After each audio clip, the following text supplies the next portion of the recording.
Hello. 2-3 lectures आपण आता घेतले आहेत, पण अजूनपर्यंत कोणीही त्यांना काही प्रॉब्लेम्स जात आहेत का त्याच्याबद्दल अजूनपर्यंत मला मेसेज आलेला नाही आहे. तर याचे दोन अर्थ असू शकतात. एक तर होमवर्क व्हायचा आहे अजून, किंवा मग सगळं समजलं आहे. तर सगळं समजलं असेल तर चांगलीच गोष्ट आहे, पण जर होमवर्क झाला नसेल तर तो करणं आवश्यक आहे. जसं मी आधी सांगितलं होतं, मॅथ्समध्ये प्रॉब्लेम जातात जर प्रॅक्टिस नाही केली तर. त्याच्यामुळे प्रॅक्टिस ही करावीच लागणार आणि सिरियसली होमवर्क हा कम्प्लीट करावाच लागणार. त्याच्यानंतर मी सगळ्यात पहिल्या व्हिडिओमध्ये सांगितलं होतं की रोज तुम्हाला टेबल्स लिहायचे आहे, स्क्वेअर्स आणि क्यूब्स लिहायचे आहे. ते पण लिहिताय की नाही हे मला अजून काही कळलं नाहीये. सो तुम्ही लिहित असाल किंवा नसाल लिहित, तर जे काय असेल, समजा नसाल लिहित तर लिहिणं सुरू करा.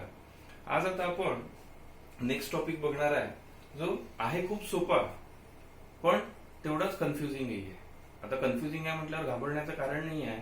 सोपा आहे, फक्त त्याच्या प्रॉपर्टीज आणि त्याच्या कन्सेप्ट जर एक्झॅक्ट समजून घेतल्या व्यवस्थित तर न्यूमरिकल सॉल्व्ह करायला खूप सोपं जातं. आता आज आपण जे बघणार आहे, we are going to study about Venn diagrams, then subset, universal set and complement of set. हे 4 टॉपिक्स आपल्याला शिकायचे आहे, ज्याच्यावर तुमचं नेक्स्ट एक्सरसाइज तुम्हाला राहील. सो सगळ्यात पहिल्यांदा आपण सुरू करणार आहे व्हेन डायग्राम्स पासून.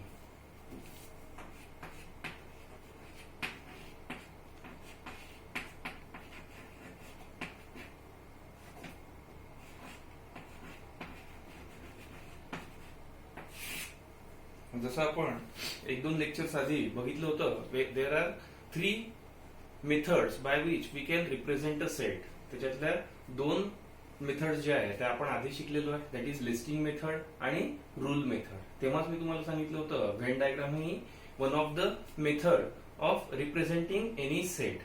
Now we have to understand Venn diagrams because it is very easy to understand and solve numericals on set theory. Now what is Venn diagram? Venn diagram is nothing but a pictorial representation of sets that is known as a Venn diagram. Pictorial representation. हा word तुम्ही ऐकला असेल statistics मध्ये. Statistics मध्ये आपण graph काढतो, किंवा तुम्ही सगळ्यांनी क्रिकेटची मॅच बघितली असेल.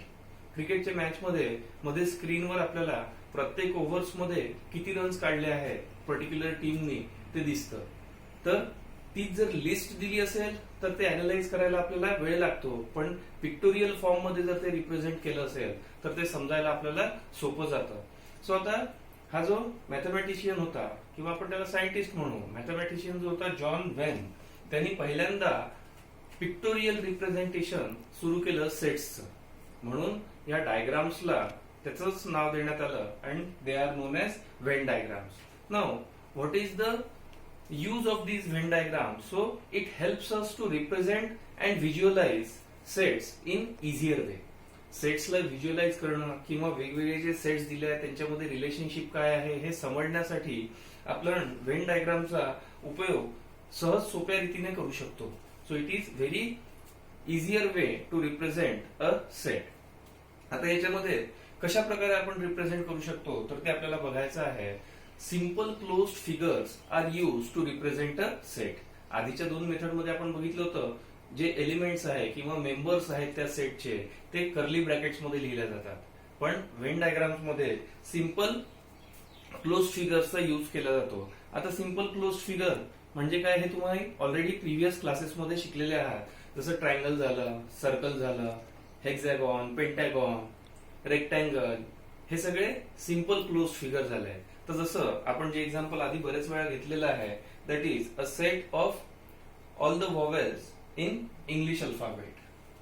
तर आपण लिस्टिंग मेथडनी कसं लिहू शकतो? A is equal to A E I O U. आता हा एक सेट आहे ज्याच्यामधले एलिमेंट्स काय आहे तर व्हॉवेल्स ऑफ इंग्लिश अल्फाबेट. याला आपण लिस्टिंग मेथडनी लिहिलेलं आहे. आधीच्या लेक्चर्स मध्ये आपण याला रूल मेथडनी कशा प्रकारे लिहू शकतो ते पण बघितलेलं आहे. आता व्हेन डायग्रामनी आपण कसं लिहू शकतो ते आपल्याला बघायचं आहे. तर जसं मी सांगितलं, आपण कोणतेही सिंपल क्लोज फिगरचा यूज करून व्हेन डायग्रामनी सेटला रिप्रेझेंट करू शकतो. तर जनरली रेक्टँगल काढायचं टाळायचं आहे. का बरं? तर रेक्टँगल किंवा स्क्वेअर जे आहे ते युनिव्हर्सल सेटला रिप्रेझेंट करण्यासाठी यूज केले जातात.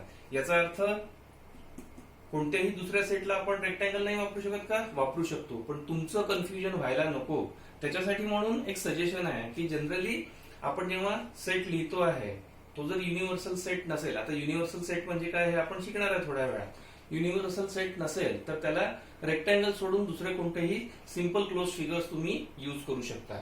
जसं आता आपल्याला हे द्यायचं आहे तर आपण काय करणार, एक सिंपल क्लोज फिगर काढणार आणि जेवढेही एलिमेंट्स या सेट मध्ये आहे ते आपण इथे लिहिणार.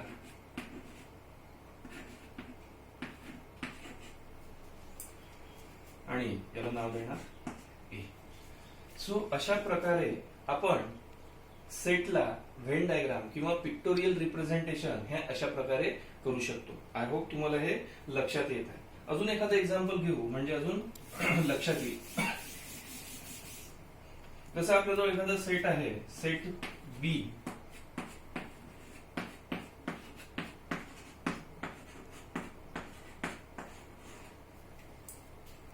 सो याला कशा प्रकारे आपण रिप्रेझेंट करू शकतो?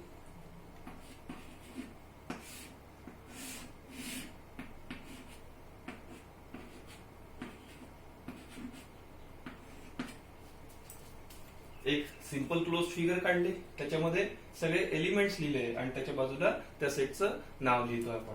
नाव याच ऑर्डरनी हे नंबर्स लिहिले पाहिजे आवश्यकता नाहीये. तुम्ही कोणत्याही ऑर्डर मध्ये किंवा ट्रायंगलच वापरला पाहिजे, सर्कलच वापरला पाहिजे असं काही कंपल्शन नाही आहे. तुम्ही ओव्हल शेप सुद्धा वापरू शकता, तुम्ही ट्रायंगल सुद्धा वापरू शकता, तसंच स्क्वेअर सुद्धा वापरू शकता आणि सर्कल सुद्धा वापरू शकता. कोणतंही सिंपल क्लोज फिगर मध्ये त्या एलिमेंट्सची नावं आपल्याला रिप्रेझेंट करायची आहे म्हणजे this is nothing but a Venn diagram. सोपा टॉपिक आहे. त्याच्यानंतर नेक्स्ट टॉपिक जो आपण बघणार आहे तो आहे subset. Now to understand subset we will take one example. One example. Suppose we are having two sets, set A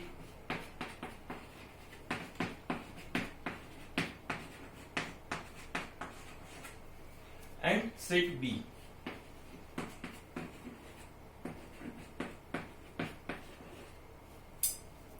आता याच्यामध्ये तुम्ही बघू शकता की आपल्याजवळ दोन सेट आहे. एक सेटचे एलिमेंट्स कोणते आहेत? 1 2 3 4 and 5. And the elements of set B are 4 and 5. Now, how we can represent these two sets by using Venn diagram? So, I will draw here 1, 2, 3, 4, 5. This is A. Now, if we look at the set B, there are the elements are 4 and 5, so we can represent it by circling it and we'll write down here B. आता याच्यामध्ये जर तुम्ही observe केलं तर B सेटचे जे सगळे elements आहेत they also belongs to set A. Then we can say that B is a subset of set A. Then we can say that B is a subset of A. म्हणजेच काय तर कोणत्याही एका सेटचे सगळे एलिमेंट्स जर दुसऱ्या कोणत्या सेटमध्ये असतील तर त्या पहिल्या सेटला आपण दुसऱ्या सेटचा सबसेट म्हणू शकतो. व्हेन डायग्रामनी पण इथे मी रिप्रेझेंट करून दाखवलेला आहे. आता mathematical how we can represent it mathematically that B is a subset of A. त्याच्यासाठी आपल्याला ह्या प्रकारचा सिम्बॉल वापरायचा आहे that is B and A. इकडे लक्षात द्यायचं आहे की जो सबसेट आहे तो पहिले लिहायचा आहे आणि ज्याचा सबसेट आहे त्या सेटचं नाव नंतर लिहायचं आहे. So this symbol is used to represent the subset. Now B is a subset of A. याच्यामध्ये ए ला सुपरसेट किंवा मेन सेट सुद्धा म्हटलं जातं. तुमच्या बुक मध्ये दिलेलं नाहीये पण this things you should know. So B is a subset of A. आता अजून काही एक्झाम्पल घेऊ म्हणजे अजून थोडं लक्षात येईल. जसं तुम्ही वेगवेगळे नंबर सिस्टीम्स आजपर्यंत शिकत आलेले आहे मॅथ्स मध्ये. जसं सगळ्यात पहिल्यांदा आपण शिकलेलो आहे काउंटिंग नंबर्स किंवा त्यालाच नॅचरल नंबर्स म्हटलं जातं.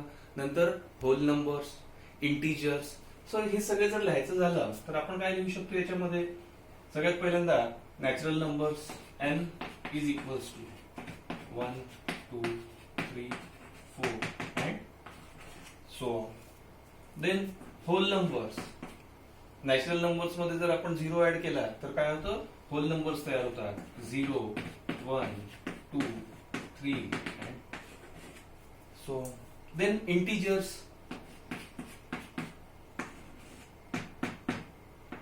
-2 -1 0 1 2. सो हे जर 3 सेट तुम्ही बघितले तर तुमच्या असं लक्षात येईल सेट एन चे सगळे एलिमेंट्स सेट डब्ल्यू मध्ये आहे आणि सेट डब्ल्यू चे सगळे एलिमेंट्स सेट आय मध्ये आहे. म्हणजेच आपण काय लिहू शकतो? n is a subset of w, then w is subset of I and so on. याच्या पुढे तुम्ही अजून वाढवू शकता रिअल नंबर्स. रिअल नंबर्स मध्ये इंटिजर्स सगळे इन्क्लूड होतात. रिअल नंबर्स काय आहे ते आपण नेक्स्ट चॅप्टर मध्ये बघणार आहे. पण अशा प्रकारे n is a subset of w, w is a subset of I. का बरं? कारण n चे सगळे एलिमेंट्स हे या दुसऱ्या सेट मध्ये इन्क्लुडेड आहे. So we can say that this set is a subset of this set. Again, all the elements of this set are included or are the part of this set. So we can say that this set is subset of this set. I hope तुम्हाला हे लक्षात येत असेल. आता सगळ्यात महत्वाची गोष्ट जी याच्यामध्ये आपल्याला लक्षात घ्यायची आहे ती आहे याच्या प्रॉपर्टीज, सबसेटच्या प्रॉपर्टीज. आता या प्रॉपर्टीज महत्वाच्या काय आहे? जसं तुम्हाला तुमच्या टेक्स्टबुक मध्ये रिमेंबर दिस म्हणून बॉक्स मध्ये या प्रॉपर्टीज लिहून दिलेल्या आहे. तर ते रिमेंबर दिस जे म्हटलेलं आहे ते काही कारणाने म्हटलेलं आहे. याच्यावर तुम्हाला 1-2 मार्कासाठी क्वेश्चनही येऊ शकतात. डिरेक्टली आयदर प्रॉपर्टीज विचारल्या जाऊ शकतात किंवा फिल इन द ब्लँक्स किंवा ट्रू ऑर फॉल्स मध्ये विचारल्या जाऊ शकतात. आणि या प्रॉपर्टीजचा उपयोग करून आपल्याला एक्सरसाइज मधले न्यूमरिकल सॉल्व्ह करायला सुद्धा मदत होते. सो त्या रिमेंबर दिस स्क्वेअर याच्यामध्ये ज्या प्रॉपर्टीज दिलेल्या आहेत त्या सगळ्या तुम्हाला माहिती असल्या पाहिजे. तर त्या प्रॉपर्टीज आता आपण बघू. त्याच्यातली पहिली प्रॉपर्टी आहे every set is a subset of itself. Every set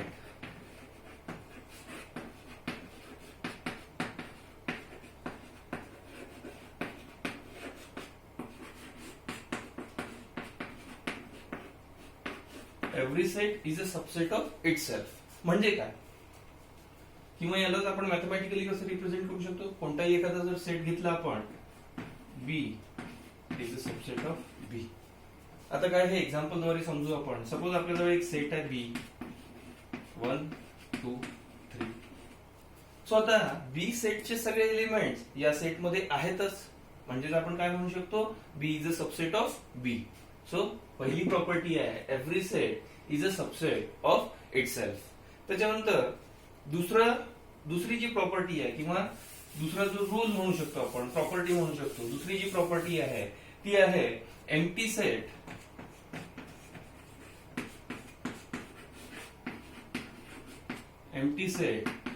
is a subset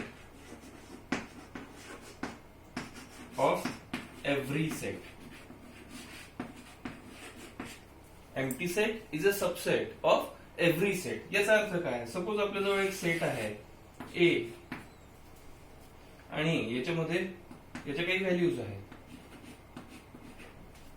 आता एम्प्टी सेट म्हणजे काय असतं की ज्याच्यामध्ये एकही एलिमेंट नाहीये. तर तो आपण इथे लिहू शकतो which is a empty set. म्हणजेच काय? एम्प्टी सेट या सेटचा पार्ट आहे. So empty set is a subset of every set. कोणत्याही सेटचा एम्प्टी सेट हा सबसेट असतो. So we can write down it mathematically. Phi is a subset of set A. याच्याऐवजी आपण कोणतेही सेट घेऊ शकतो. So empty set is a subset of every set. त्याच्यानंतर अजून 2 प्रॉपर्टीज आहे. हे तुम्हाला पाहिजे तर तुम्ही लिहू शकता किंवा टेक्स्टबुक मध्ये सुद्धा दिलेलं आहे. तिसरी महत्वाची property is if A is equals to B. आता इक्वल सेट्स म्हणजे काय असतात ते ऑलरेडी आपण प्रिव्हियस क्लासमध्ये डिस्कस केलेलं आहे की दोन सेट मधले एलिमेंट्स जर सेम असतील तर त्यांना आपण काय म्हणतो, इक्वल सेट म्हणतो. So if A is equals to B then A is a subset of B and B is a subset of A. आता हे कसं काय, कन्फ्युज व्हायचं कारण नाही आहे. दोन सेट घेऊ आपण. ए सपोज आपण घेतला 1 2 3 4 5 आणि दुसरा सेट घेतला 5 4 3 2 and 1. सो इथे तुमच्या लक्षात येईल ए सेट आणि बी सेटचे एलिमेंट्स सेम आहे. ए सेट आणि बी सेटचे एलिमेंट्स सेम आहे. So if A is equal to B means these two sets are equal, then A is a subset of B as well as B is a subset of A. कारण सबसेटची definition काय आहे, कोणत्या एका सेटचे elements दुसऱ्या एखाद्या set मध्ये जर असतील सगळेच्या सगळे तर आपण त्याला काय म्हणतो, सबसेट म्हणतो. तर आता इथे A चे सगळे एलिमेंट्स B मध्ये आहे. So we can say that A is a subset of B.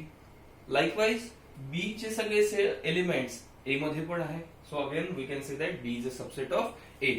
आणि नेक्स्ट जी प्रॉपर्टी आहे तर याचाच कॉन्व्हर्स किंवा याच्याच अपोजिट आहे. ती काय आहे, if A is subset of B and B is subset of A, then A set A is equal to set B. जर A हा B चा सबसेट आहे आणि B पण A चा सबसेट आहे त्याचाच अर्थ काय, A is equals to B.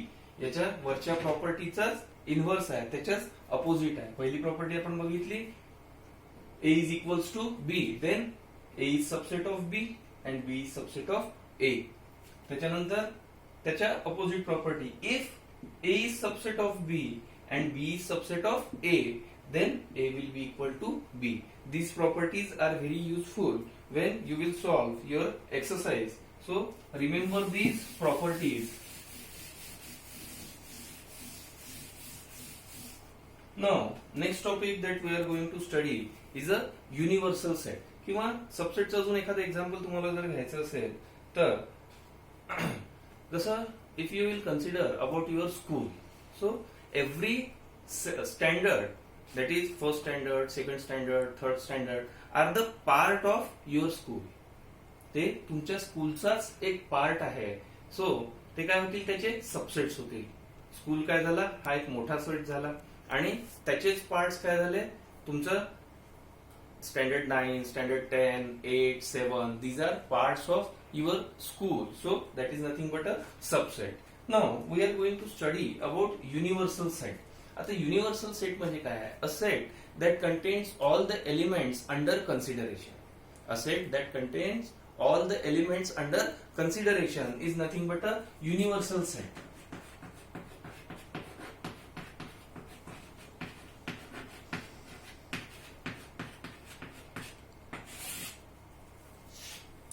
A set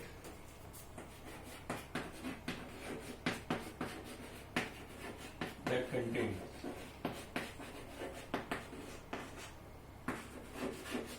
all the elements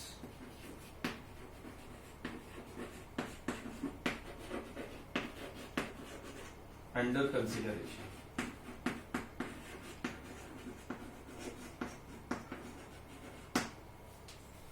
आता a set that contain all the elements under consideration is called as universal set. आता याचा अर्थ काय, जसं एक्झाम्पल आपण आता बघितलं, तुमची शाळा, all the students in your school, हा काय झाला, एक तुमच्या स्कूल पुरतं मर्यादित एक युनिव्हर्सल सेट झाला. मग त्याच्यामध्ये सेक्शन 10 असेल, सेक्शन 1 असेल, 5th असेल, 6th असेल, हे सगळे काय झाले, त्याचे सबसेट झाले. पण ओव्हरऑल सगळ्या सबसेटचा मिळून काय होता, तुमचा युनिव्हर्सल सेट. जसं कुठे एखादी कॉम्पिटिशन आहे किंवा स्पोर्ट्स इव्हेंट आहे की प्रत्येक शाळेमधून काही विद्यार्थ्यांना तिथे इन्व्हाइट केलं गेलं असेल, तर तुमच्या शाळेला रिप्रेझेंट करणारे जे विद्यार्थी असतील ते obviously they are part of your school. Means all the students in your school will make a universal set. I hope तुम्हाला हे लक्षात येत आहे. जसं याचा अजून एखादा आपण एक्झाम्पल घेऊ शकतो. सपोज मी एक सेट घेतला ए.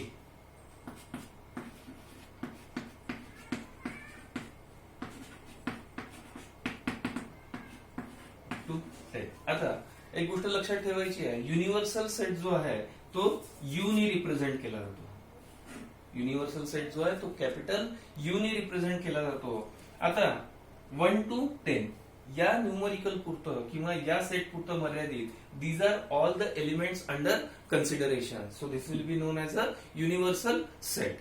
नाउ नेक्स्ट टॉपिक जो आहे तो आहे complement of a set. Complement of a set.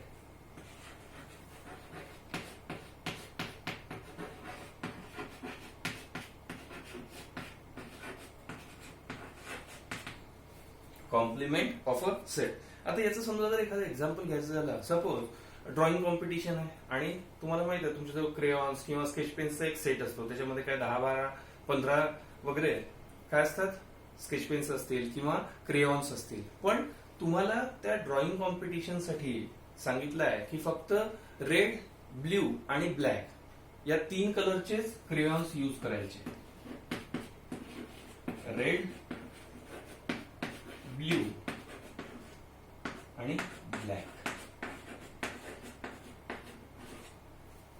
So आता त्या 12च्या सेट पैकी तुम्ही हे 3च क्रेयॉन्स जे आहेत ते ड्रॉइंग कॉम्पिटिशन साठी घेऊन जाणार. तर मग आता कॉम्प्लिमेंट ऑफ सेट म्हणजे काय? सो टोटल 12च्या पॅक मधून तुम्ही 3 फक्त क्रेयॉन्स घेऊन गेले, उरलेले जे सगळे आहेत त्या उरलेल्याला काय म्हटलं जाईल, complement of set B. Complement of set B म्हणजे सेट बी मध्ये जे आहे ते वगळून उरलेले सगळे that will be complement of B. अजून एक एक्झाम्पल घेऊ म्हणजे लक्षात येईल. Suppose we are having a set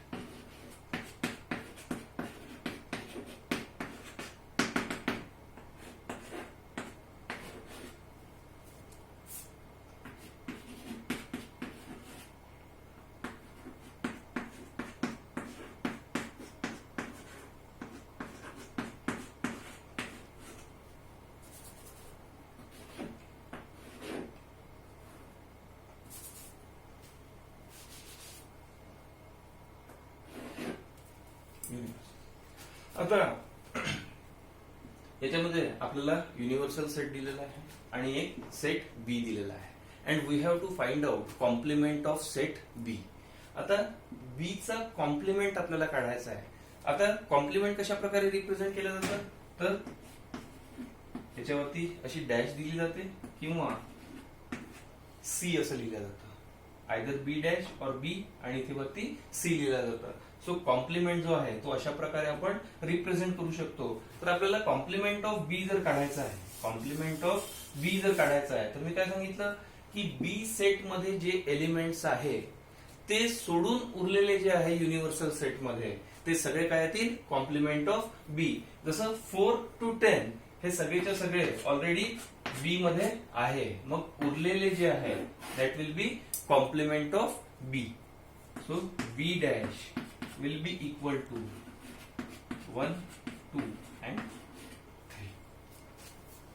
जसं अजून एखादं एक्झाम्पल घ्यायचं झालं तर आपण युनिव्हर्सल सेट दिलाय आपल्याला. सपोज वॉवेल्सचा of English alphabets that is A, E, I, O आणि यू. सो आता एक सेट दिला आपल्याला ए is equal to A, I and U. A, I and U. So आपल्याला विचारलेलं आहे फाइंड आउट A कॉम्प्लिमेंट और complement of A. So this is a universal set and this is set A. So set A मधले जे elements आहेत ते सोडून उरलेले जेवढेही एलिमेंट्स राहतील that will be complement of A. जसं A झाला काय उरले ई आणि O. So A complement will be E and O. यालाच व्हेन डायग्रामनी जर आपल्याला रिप्रेझेंट करायचं आहे तर कशा प्रकारे करू शकतो आपण. जसं मी सांगितलं युनिव्हर्सल सेट जो आहे हा नेहमी रेक्टँग्युलर बॉक्स मध्ये काढला जातो. So this is a universal set you, आणि हे काय लिहिणार ए E I O you.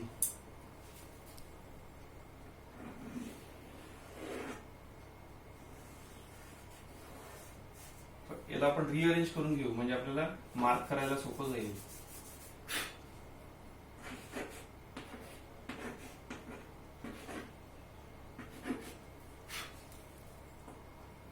A E I O U, this is a universal set. आता सेट ए काय आहे? ए आय आणि यू.